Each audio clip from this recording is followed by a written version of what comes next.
Para aclarar las posibles repercusiones o daños que pueda tener el pavimento rígido, primero hay que definir qué es. ¿Qué es? Son uno o varias losas de cemento puestas sobre material predeterminado.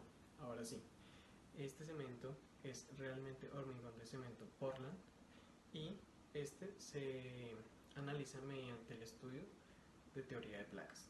Algunos de los esfuerzos a los cuales están sometidos los pavimentos rígidos son de abrasión por la rodada de los vehículos, de compresión y cortante debido a las cargas vehiculares, de compresión y flexión en la losa debido a las mismas cargas. Además de eso también debemos tener en cuenta el componente de expansión y contracción debido a la temperatura en la losa. Además de eso, algunas de las características que tiene este pavimento son menores deformaciones, menores costos de mantenimiento a largo plazo, mayor costo inicial, mayor tiempo de fraguado. Además de esto, genera discontinuidad en la capa de rodadura. Mi nombre es Álvaro Guzmán. Entre los daños del pavimento rígido se encuentran las grietas en las esquinas de las losas. Esto se forma en un triángulo, lo hemos visto en calle, en dirección al tráfico, tiene una distancia más o menos de 30 centímetros o a la mitad de la losa. Es importante hacerle el mantenimiento a estos daños, ya que genera escalonamientos fuertes o muchas fracturas en las losas, como podemos ver en Bogotá.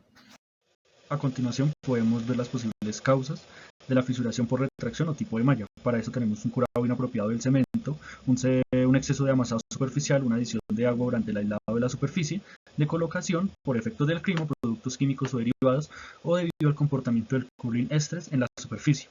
Esto lo hablaremos más adelante.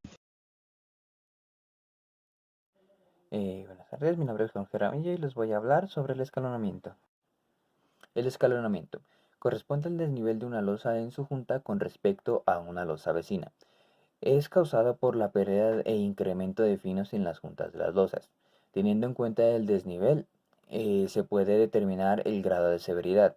Un grado bajo el desnivel es menor a 5 milímetros, en un grado medio el desnivel está entre 5 milímetros y 10 milímetros y un grado alto el desnivel es mayor a 10 milímetros. Mi nombre es Julián David Gómez y voy a hablarle de uno de los daños que se produce en el pavimento rígido.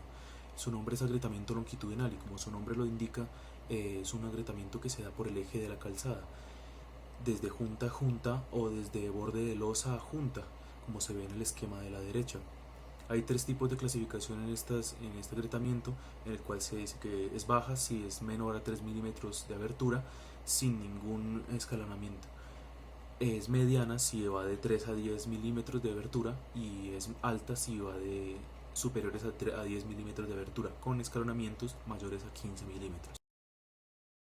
Las principales causas de las grietas en las esquinas de estas losas es la principal, que es mal diseño de ellas, ya que hay una insuficiente transmisión de cargas entre losas adyacentes, también por erosión de la base, ya que esto genera asentamientos diferenciales, y entre los mismos asentamientos, ya sean mal calculados, entre la base o la subrasante, y también por alabeo térmico.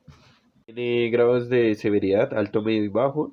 En el bajo es cuando la grieta tiene 3 milímetros más o menos de ancho y no se ve escalonamiento. El medio pues es cuando hay 1 centímetro de escalonamiento y de ahí para allá es nivel alto, que también hay muchas grietas en el bloque.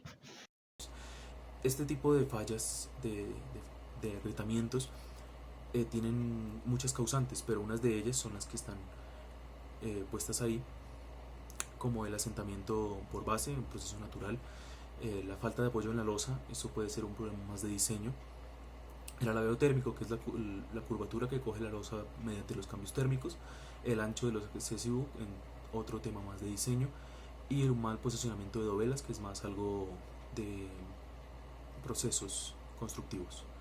Gracias.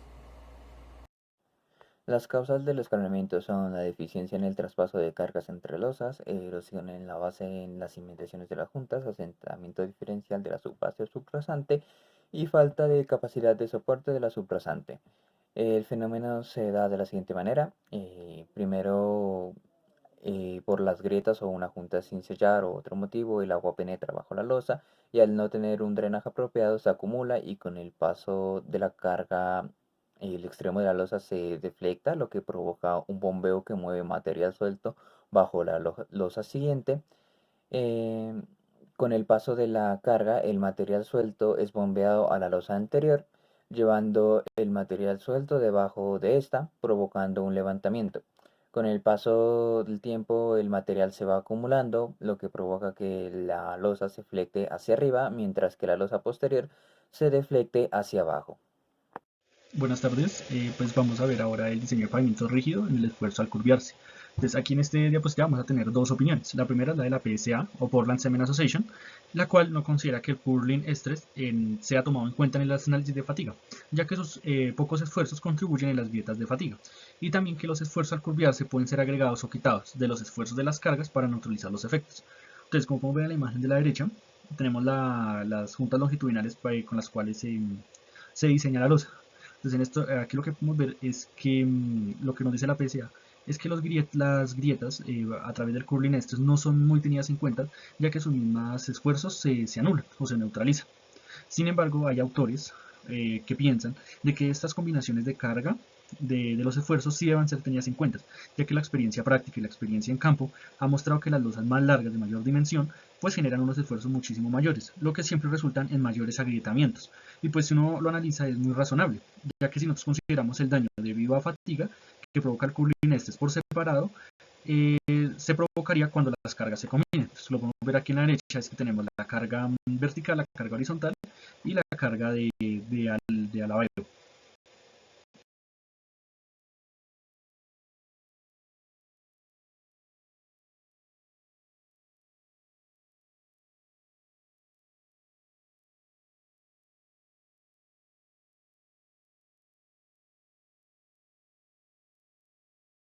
Para las soluciones tenemos que se pueden realizar reparaciones a juntas, grietas y deterioros superficiales.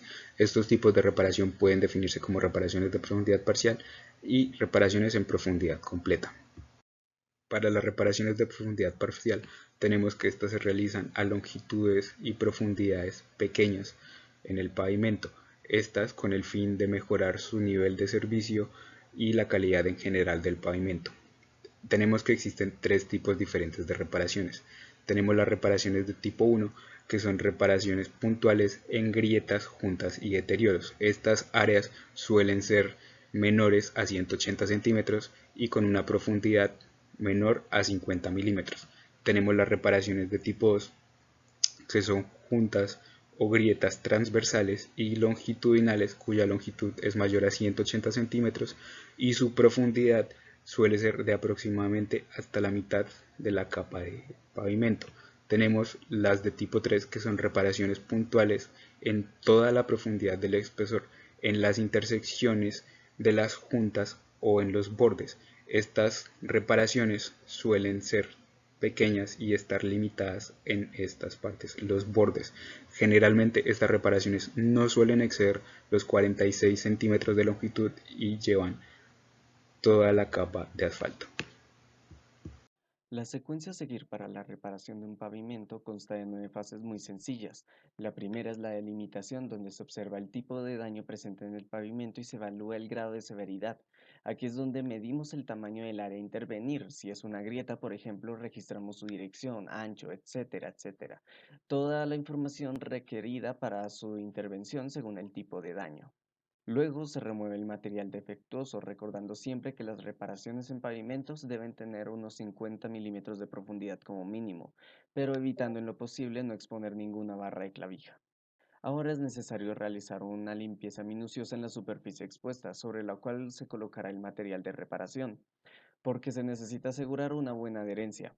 Esta limpieza puede hacerse mediante la técnica de hidrolavado inicialmente para luego limpiar por segunda vez mediante aire comprimido justo antes de aplicar el agente adhesivo. Hay que preparar las juntas de la losa adyacente a la que está siendo reparada, de modo en que se asegure que el nuevo material no se pega a dichas losas y que luego a largo plazo genere una falla en las juntas por alabeo, movimiento diferencial entre losas, dilatación del pavimento, etcétera, etcétera. Esto se consigue mediante el uso de materiales aislantes como espuma de polietileno, fieltros embebidos en asfalto o madera blanda.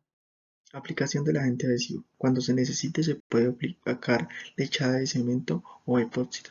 Además de que se debe tener en cuenta que se debe distribuir de una manera delgada y uniforme y que se debe de colocar el material antes de que el puente de adherencia se seque.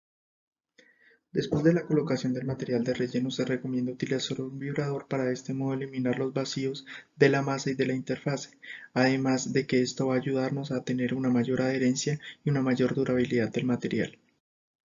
Curado es uno de los factores más importantes, ya que si no se realiza correctamente puede llevar a una pérdida de humedad y la posibilidad de que se generen grietas. El método más efectivo en clima caliente es la utilización de una membrana y en clima frío es la utilización de un aislante.